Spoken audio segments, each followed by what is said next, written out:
It's time for another one of these. Had a few requests, got a few more thoughts. I'm going to go a little folksy on this one, go with some conventional wisdom, things I've heard in my life, things that I think will help you. Something my father taught me, and something his father taught him, was look at what 95% of the population is doing, and then do the opposite. It's a cynical viewpoint, but it's got a lot of truth to it.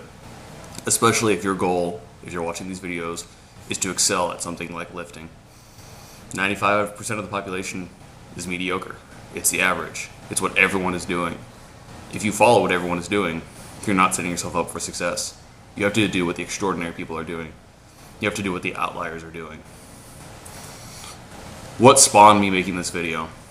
I took a vacation recently. Had to use a hotel gym essentially. It was actually not that bad. Had dumbbells up to 100 pounds, leg press machine up to 500 pounds. You could get a decent workout there. I wouldn't live there, but you can get a decent workout. Something good you can do on vacation. While I was there, I saw people making nonsensical choices on how they were going to train. I saw a mother and son team that essentially passed a dumbbell back and forth to each other as a workout. Saw people running through machine circuits that made no sense whatsoever. People using stability balls while doing pressing movements, what have you.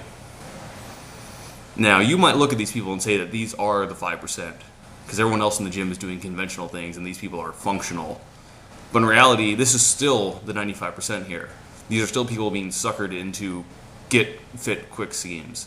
Things like the ab shocker belt, the Bowflex 15 minutes a day, 3 times a week commercial, the Gazelle, what have you.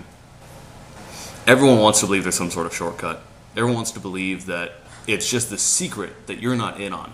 And once you learn this secret, once you learn this hidden combination of moves and instability exercises and what have you, that now you're going to meet your goals. And all those suckers who don't know, they're the ones who are going to miss out. Now that you know what muscle confusion is, now that you're on P90X or insanity or whatever other variation there is, that's what it takes. The reality is something no one wants to face, that it's just hard work, time, and consistency.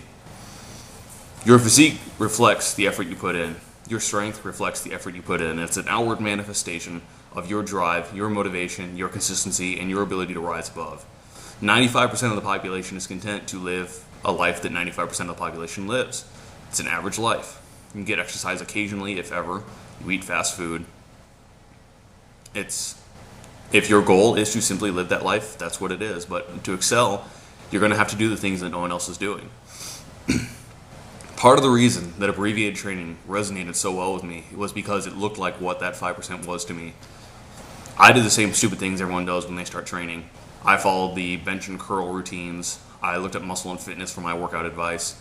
I looked at Arnold for my workout advice. Everything was 3 sets of 10 and multiple exercises per body part and muscle group splits and what have you. I was not happy with how this was working for me. I read what other people were doing, and I finally learned about abbreviated training from Pavel Statuline, from the Iron Mind folks, from Stuart McRobert. These people had it figured out as far as I'm concerned. If everyone else is doing high volume, high repetition, low frequency, then going the opposite route is what's going to work. I had success following this. It might work for you, it might not. I would say you have a greater shot if you just stick with something basic and hammer it hard. Changing everything all the time is not going to lead to success. It's what 95% of the population is doing. 5% of the population is going to the gym, hitting the big lifts, hitting it hard. More folksy wisdom here. You got 2 ears and 1 mouth, meaning you should listen twice as much as you speak. What spawns this thought for me is that once you've learned what this 5% of the population is doing, it's very easy to become a zealot, to think that it's your job now to spread the gospel to everyone else. All these uninformed people who don't know any better, you need to teach them. And the reality is you might have the right technical information, but you'll be lacking in experience. I know it's very tempting to want to spread this new information you learned, to enlighten people, to share in the joy. But the reality is, without experience, without anything to back it up, you're just going to look like a parrot. You're going to look like someone who's just mimicking things they've read, and it makes you no different than those people who read Muscle and Fitness or Arnold Schwarzenegger's Guide to Modern Bodybuilding and decided to parrot that to other people. Living best is the best revenge. The best way to show that this works is to make it work. When you don't have to tell people how to train, but people ask you how to train, that's when you know that you've had success.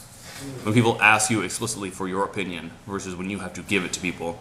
When people know that you work out versus you have to tell people you work out. When people know that you compete versus you have to tell people you compete. This is how you know you've succeeded. This is how you know that you've gone onto something. There's no such thing as a free lunch. Again, old folksy wisdom, but it's valuable. What I'm getting at here is a lot of people make changes to routines that they can rationalize as being an acceptable change. But in your heart, you know it's wrong. If you make a change to a routine and suddenly the routine is easier, odds are you did something wrong. The most common example I see of this is people swapping out squats for box squats. I think both movements are valuable. I think both movements should be used. But if suddenly you went from having squat be the most impossible lift to box squats being the easiest lift, odds are you did something wrong. Like your box is way too high, or you're just plopping onto the box and rising up, or a million other things that could go wrong. You also see this with benching. Everyone loves to get rid of the barbell and put in dumbbells. And everyone talks about how much harder it makes them work and how it works as stabilizers and what have you. Again, most people that do this can't even bench respectable weights in the first place. And now they've cut that weight drastically by using dumbbells. Additionally, talking from someone who's dislocated their shoulder before, I feel like I can push myself a lot harder with the barbell than with the dumbbell because I don't have to worry about my shoulder falling out of the socket when I'm pushing the reps higher than I should be. When things start going wrong with the bench, I can rack it. Or I can let it fall on the pins if I'm benching in the rack, or I can let a spotter take it, or I can just let it fall on my chest and get it off of me somehow. When things go wrong when I'm benching with dumbbells, there's a good chance that my shoulder's not going to go the way I want it to go. You know what you need to do. You know hard work is what's valuable. You know dedication is what's valuable. You know consistency is what's valuable.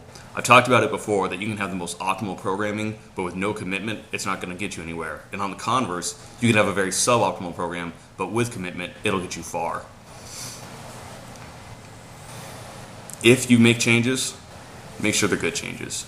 Ultimately, if you have to ask, should I make this change, you already know the answer.